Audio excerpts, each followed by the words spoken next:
Hi everyone, please call me Kyoko or Kitty, whichever you prefer. I play HorrorVerse games a lot and I like watching and theorizing about the lore from these video games. I hope you enjoy this video. So, as we all know, Honkai Star Rail released version 3.0 around like 20 days ago, and I completed the main quest of 3.0 immediately. As someone who not only reads the lore but also watches other YouTubers theorizing about horror video game lore, I realized that most people theorize how Titans from Amphorius represent Greek gods such as Zeus, Hera, and Demeter, and the list goes on. The problem for me is that I just finished reading Hamilton for my English class. By the way, I read most of Percy Jackson as well. And so I find, basically, the Titans from Amphorius doesn't seem to represent the Greek gods, otherwise known as Olympians, who are usually Greek gods people think when they hear about the topic of Greek mythology, but instead, the Titans seem to represent the predecessors that ruled over before Olympians overthrew them, the Titans. Wait, but aren't they the same thing? Well, you see, the Titans were overthrown because Cronus, the Titan of Time, was the ruler at that time, only received the throne after overthrowing his father, Uranus, the personification of the sky. He made a prophecy about how Cronus, who would also be overthrown by his children one day. At that time, he had married his sister Rhea, the Titaness of motherhood. She gave birth to 6 children, and each one of them were swallowed by him, except for Zeus, who was hidden by Rhea until the coming of age. Zeus then sneaked into Cronus' palace and fed him by feeding him drugged nectar that made Cronus throw up, freeing his children.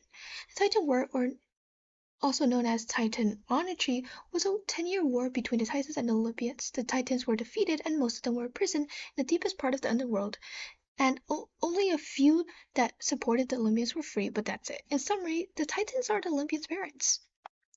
Okay, I just got a history lesson on Greek mythology, but what does this have to do with Amphorius? Well, I present to you my theory. If the Titans in Amphorius represent the Titans in Greek mythology, then Cronus' heirs will represent the Olympians who overthrew the Titans, which they are trying to do right now.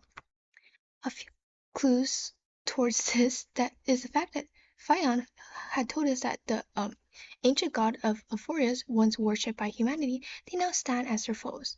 The Titans in Greek mythology were also worshipped in ancient time periods, such as the temple of Cronus and Rhea in Athens, which does not exist anymore, but you can find a lot of text on it from the description of Greece by this one Greek guy that I actually don't know the name.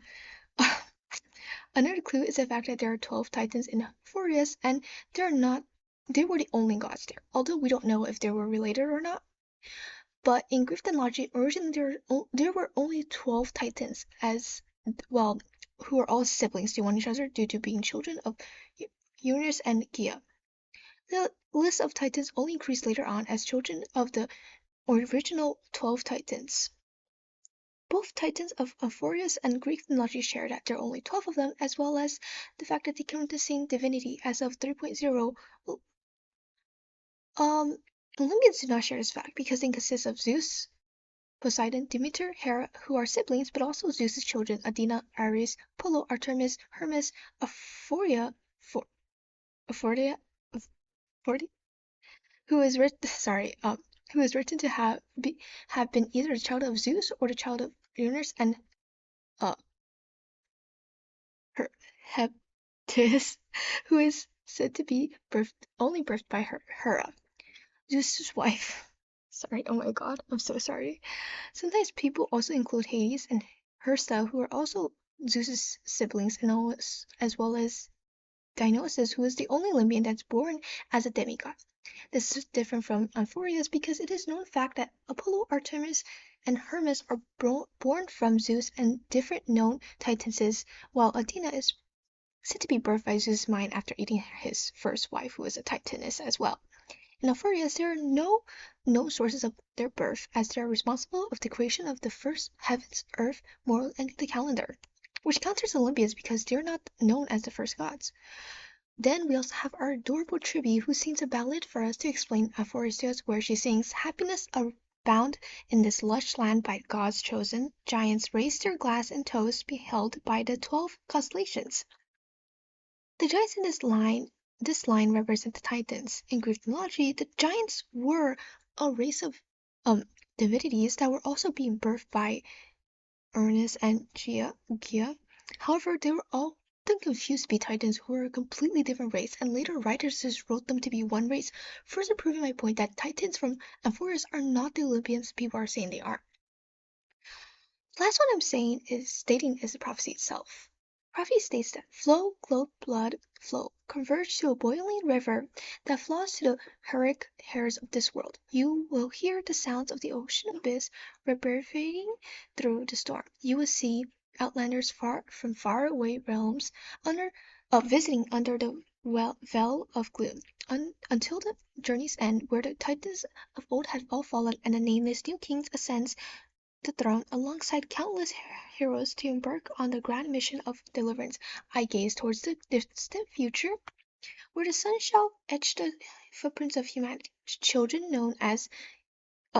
of humankind known as glorious heirs shall pluck the gods' core flames and once uphold the world. This part is just like the Amphorius Olympians, which they had killed.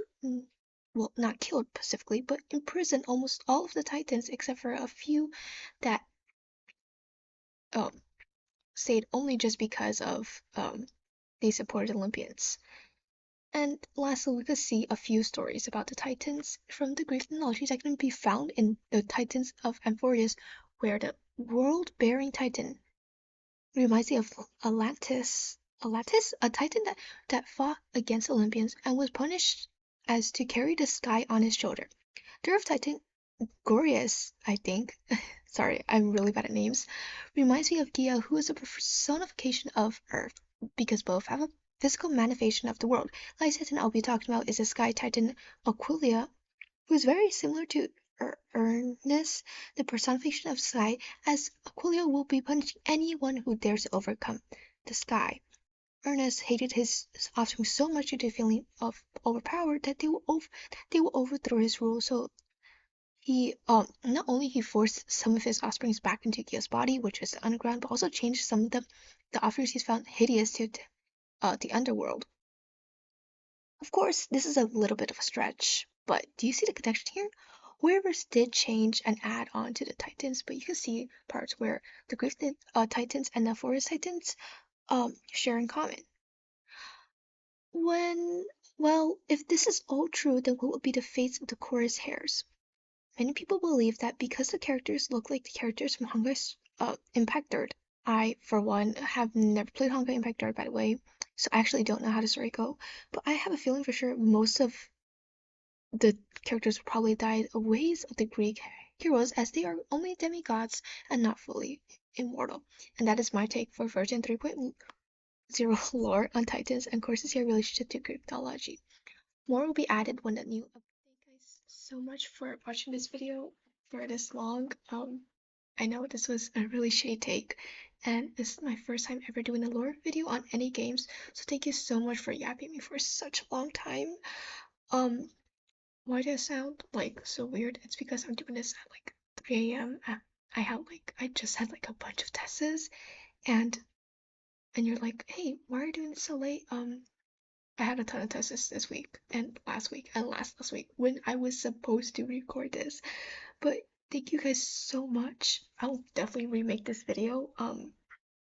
Please like, comment, and subscribe to my channel if you want more videos like this. I won't promise any scheduling because I'm still in school, but I hope to create, yeah, I don't hope, I have to create more and better quality videos for you guys. Thank you guys so much. Thank you.